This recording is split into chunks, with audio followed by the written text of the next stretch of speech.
What is up guys, and welcome back to my channel. We are finally starting our 35-day ride around Sri Lanka. We are cycling. As you can see, it is around 5:30 a.m. and we're about to leave Colombo, the capital city of Sri Lanka. We're right outside the Independence Square here. We thought it's a very significant place for us to start our journey. So we're very excited. We're also very nervous. We don't know what to expect, but all of it we're going to be taking you guys along with us. So let's get started.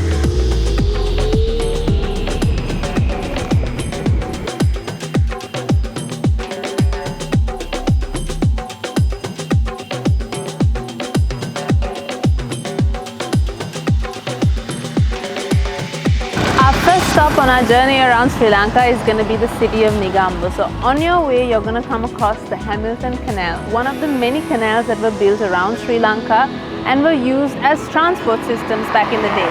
This was built in the 1800s by the British, but for some reason is referred to as the Dutch Canal. Go figure. The water for this canal is actually taken from the Muthurajawala wetlands. The main purpose of all the canals that were built back then in Sri Lanka was transport. It was for the purpose of transporting spices and other commodities around the island, but specifically to Colombo for the purpose of trade.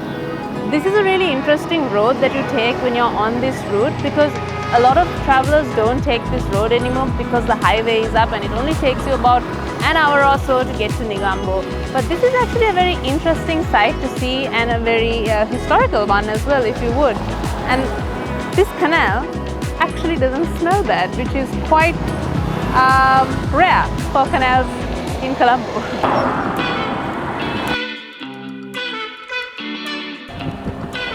Alright, so we are on the road. We've done about 20 kilometers from Colombo and the daylight has broken, and to tell you the truth, I was feeling very nervous and anxious yesterday night and leading up to this. I'm worried, not about my safety at all. I never feel unsafe when I'm traveling around Sri Lanka. More about my own fitness. Can I do this? There are a couple of long stretches where the electric won't be enough and I'll have to cycle as well, but we have been training. But it's mostly a fear of the unknown more than anything else. But it's always great to know that I have my trusty partner right next to me. It's the reason why I'm on the road actually. But one thing I definitely feel right now is excited. I feel excited for the rest of the journey. And I guess it's all about just getting on the bike, because once I'm on the bike, everything just kind of dissipates. And I feel just so excited because everything I'm seeing is new. And the experience of riding a bike as opposed to going around the country in a vehicle is so different. Huge difference. With all of your senses are activated. Your ride is much slower, you see everything, you can smell everything, you can hear everything. You connect with people more because you're smiling at them and making eye contact. So it's definitely a really, really incredible experience. So it's going to be a very exciting month ahead. And I'm really excited to share it with you guys.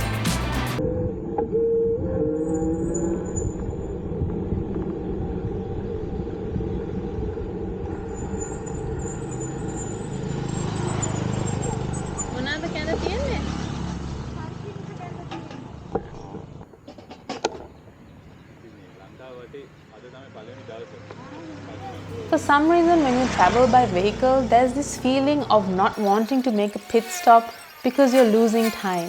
And you're not in an enclosed space like when you're driving in a vehicle. You're already a part of the environment and everything that's happening. So it only feels natural and even easy to stop by and enjoy something on the side of the road.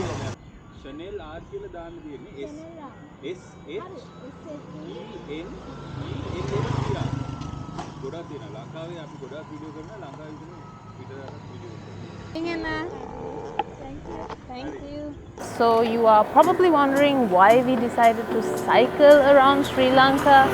When we made this decision, there was very little fuel in the country, and we decided that cycling would be the best way to show you guys that there is still a way to travel around Sri Lanka. Right now, currently the situation is such that there's a decent amount of fuel for everyone to get about and do their business and travel without any obstructions. but we still decided to cycle because we thought that it will really give us an on-the-ground perspective, something really close to people, and be able to share that with you. Plus, cycling around the country has been a distant dream of ours, and we thought this might probably be the best time to make that come true. That said, we are not cyclists, and like I said, we are not even the least bit fit or like fitness enthusiasts to enjoy doing something like this, so mentally it has been a big challenge. However, we did opt to get electric bikes, which is obviously going to make our task a lot easier. In fact, I'm on the electric right now, halfway to Negombo, and it's honestly been a very breezy ride.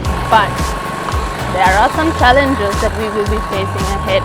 Right now our ride is only about 40 kilometers to Negombo, maybe a little bit more, and we can definitely make it there with the full use of the electric. However, I'm on 2 bars right now, and Shehan is on 1 bar of electric right now, which means that there are going to be stretches, 100 km stretches, that we won't be able to cover with the full electric, which means that we are going to have to sweat it out and really physically push ourselves on certain routes as well, more than we expected. We trained ourselves to do about 20 to 30 kilometers without electric, but of course it takes us much longer to do this than it would if we were using electric. There are some stretches that I am very nervous for, that Shehan is very nervous for, because his electric seems to be running off much faster than mine, because he's carrying much more weight and he weighs more than me.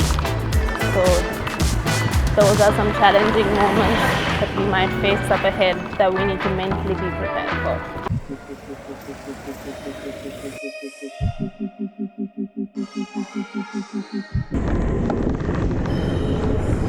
Alright, so we have made it to our first hotel in Negombo, Jetwing Beach, and we've been offered a drink and a cold towel, and trust me, there is a new meaning to how amazing a cold towel is. Oh, so good. Our first stop of the series is going to be none other than the city of Negombo. This will most likely be your first or last stop on your journey to Sri Lanka because of its close proximity to the airport. And because of this very reason, it was also one of the first tourist trips to be developed in Sri Lanka as well. So it was very popular among locals and tourists, and it still is. And it is very well known for its nightlife on Lewis Street. So Negombo is also very well known for being the hometown of Jetwing Hotel. So Jetwing is a family-run business and is very well known among the tourist community as well as locals, with over 35 different hotels around the island that personify Sri Lankan hospitality. And for this series, we're actually going to be partnering with them and staying with a number of their properties on the coast, which I'm very excited to share with you because honestly, they have some of the best properties on the island.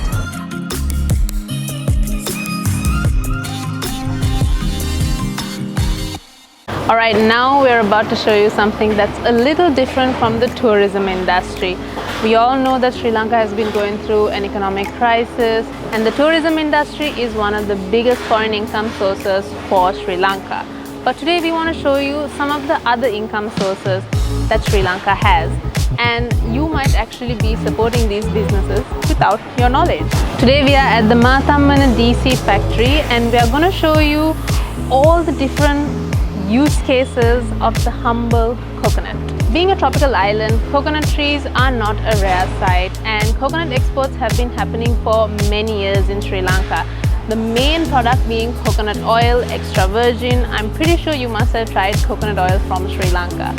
But in this factory, we are going to be exploring some of the other varieties, some other byproducts of coconut that have gained a lot of popularity and even proven to be far more lucrative than coconut oil. So here is an interesting example of how an industry has evolved over time.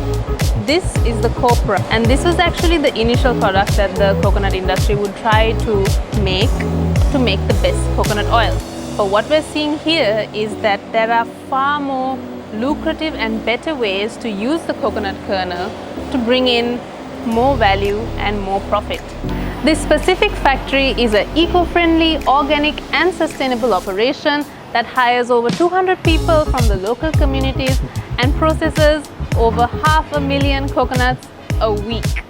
Whilst we didn't have a lot of time to share the entire process of the Decicated coconut factory, we found it so eye-opening and interesting as to how something so humble as the coconut in Sri Lanka can offer so much value to this country, and if done correctly, could help us bridge the export deficit of the island.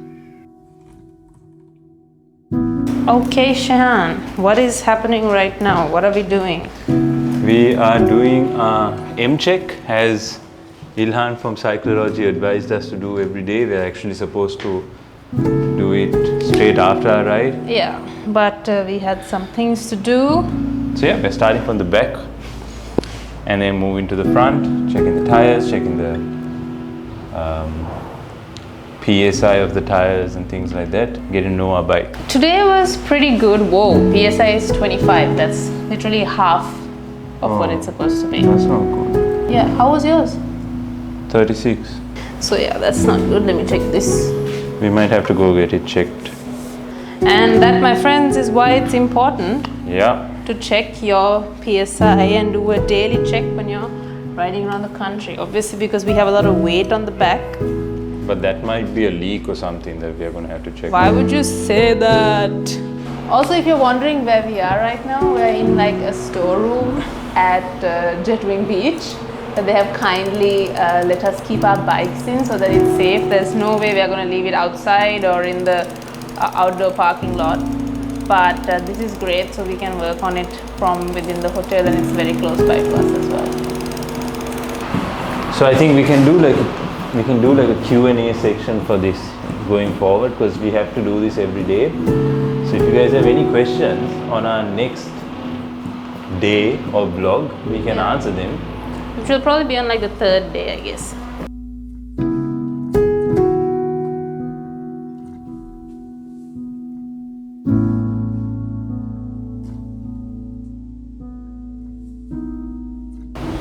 Okay.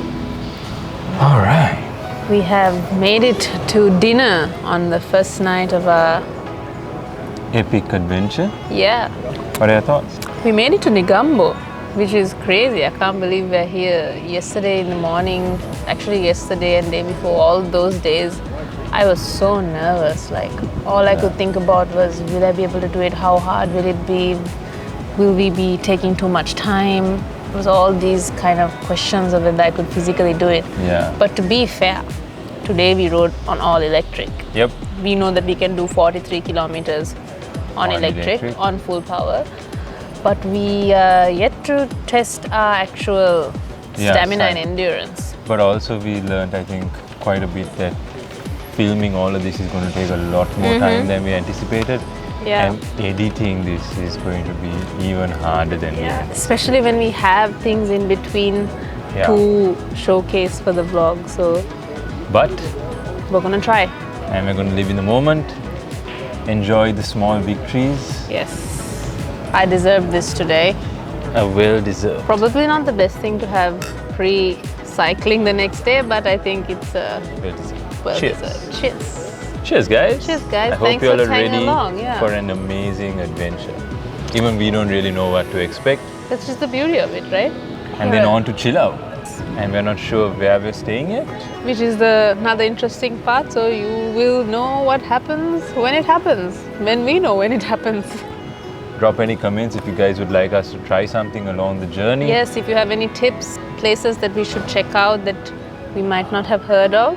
I think we're done. Yeah. We're going to enjoy our lovely dinner here at Jetwing.